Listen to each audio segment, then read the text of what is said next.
18 septembre 2022, nous nous retrouvons à l'adresse du 61 rue Sparks de la ville d'Ottawa, plus d'un siècle après la publication de l'œuvre intitulée The Story of a National Crime, An Appeal for Justice to the Indians of Canada.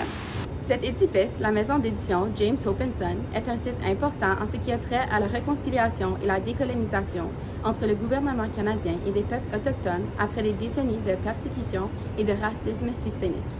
Avant d'entrer dans les vifs du sujet, nous allons introduire l'auteur de l'œuvre en question, Peter Bryce. Né en 1853, Peter Henderson Bryce était un docteur spécialiste de la santé publique. Il a été embauché comme médecin-chef au département des affaires indiennes du gouvernement fédéral. Il avait le mandat de mener une évaluation des conditions sanitaires dans les écoles résidentielles. Lors de ses études portant sur 35 pensionnats, Peter Bryce décrète qu'environ 25% de ses anciens étudiants sont décédés. Dans une école en particulier, le taux de décès est de 69%. Il a appris que les conditions des pensionnats jouaient un rôle dévastateur sur la santé des enfants. Les écoles résidentielles étaient surpeuplées et mal ventilées. De plus, il n'y avait pas accès aux ressources et au traitement médical, ce qui amplifie les décès de causes comme la tuberculose. Peter Bryce a imploré que le gouvernement canadien améliore les conditions de vie dans les écoles résidentielles. Ces conclusions ont été réprimandées à plusieurs reprises et aucune action n'a été entreprise pour améliorer les pensionnats.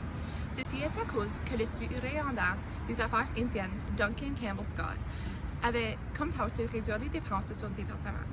À de nombreuses reprises, Scott a tenté de freiner les efforts de Peter Bryce en l'empêchant de faire ses présentations et en lui retirant son financement.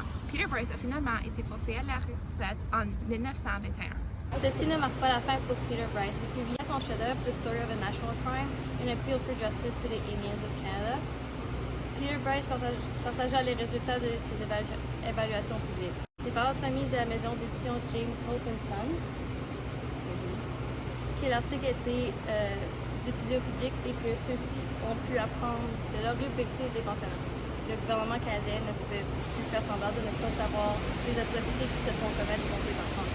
Les efforts de Peter Bryce sont aussi un bon rappel que la réconciliation et la décolonisation n'est pas finie.